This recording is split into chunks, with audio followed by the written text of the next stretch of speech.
If you are capable of causing depression to yourself, I'm saying this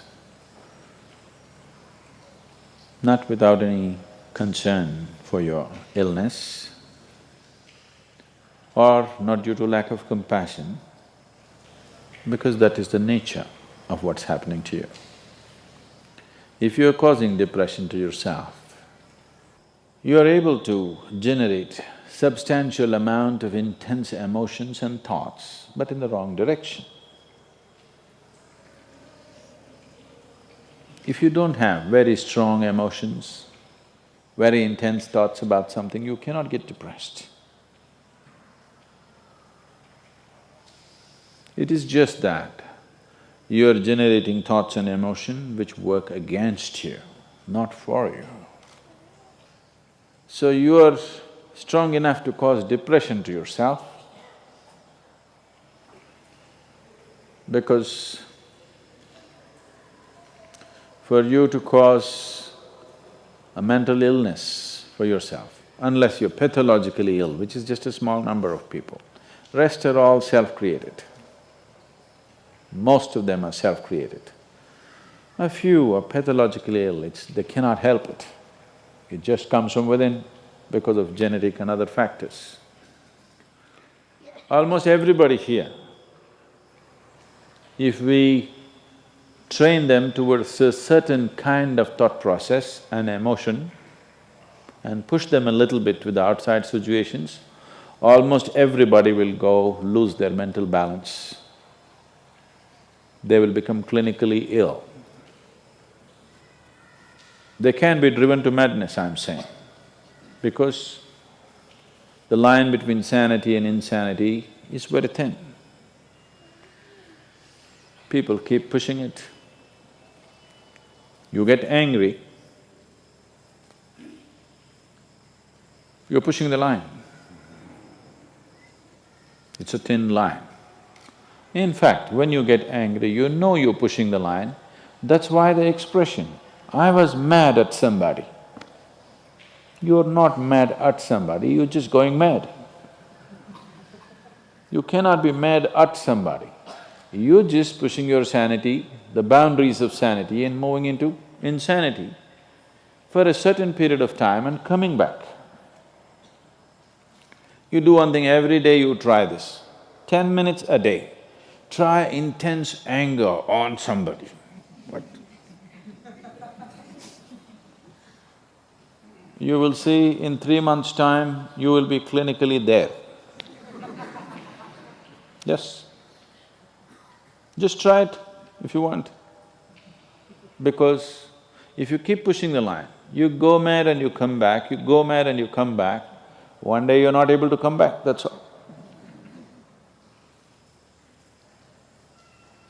One day you're not able to turn back, then you're clinically ill. You must understand, even if you got angry for a moment, you're already ill. Maybe you don't get the certificate of diagnosis. They don't slap a certificate on you that you're gone, but you are going, isn't it?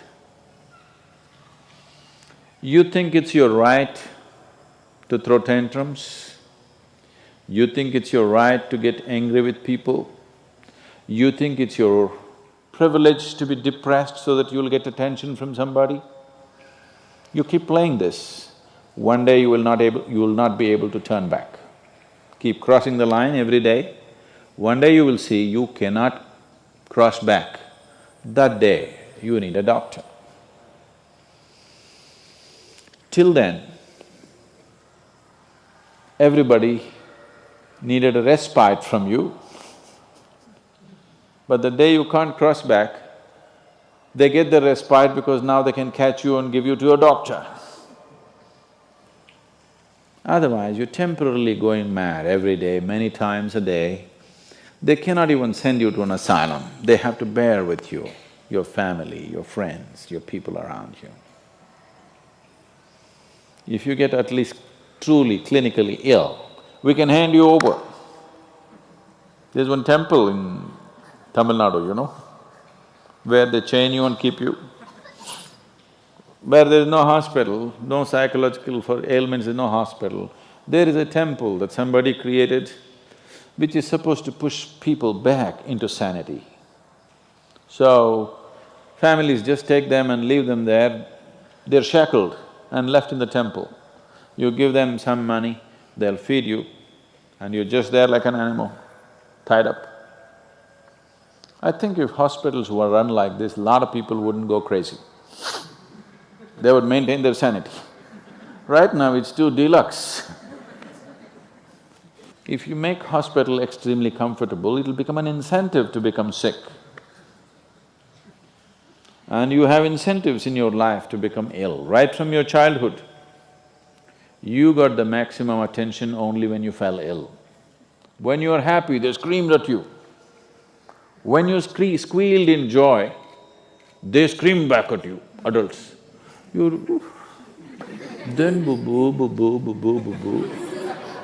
When you are a child, physical illness is good because you'll get attention from your mother and father and everybody around you, and you don't have to go to school on that day. So you learn the art of falling physically ill. But once you get married, you learn the art of becoming mentally ill. Because if you want to get attention, you go sit in a corner, act depressed, people will pay attention to you. So, you keep playing this game, one day you're not able to cross the line back. That day, you're clinically ill. Unfortunately,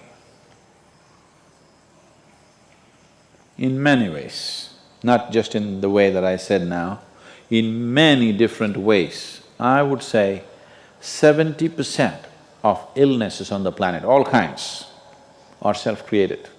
Even if you get an infection, there is a way. If you keep yourself in a certain way, physically and mentally, the virus and the bacteria will not work the same way as it works upon somebody else.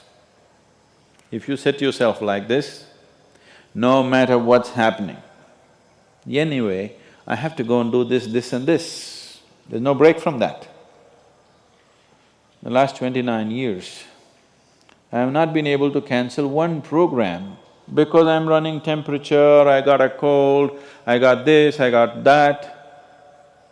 It doesn't matter what's happening, what you have to do, you anyway have to do. You can't turn back on that. Either out of your commitment or you have a boss like that.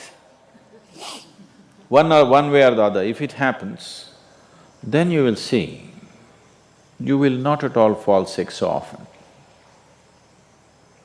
Because if you have temperature, you still have to go. If it's summer, you still go, right? Now, a lot of people don't go. It's a little hot outside, they don't go and work. Little cold outside, they don't go and work.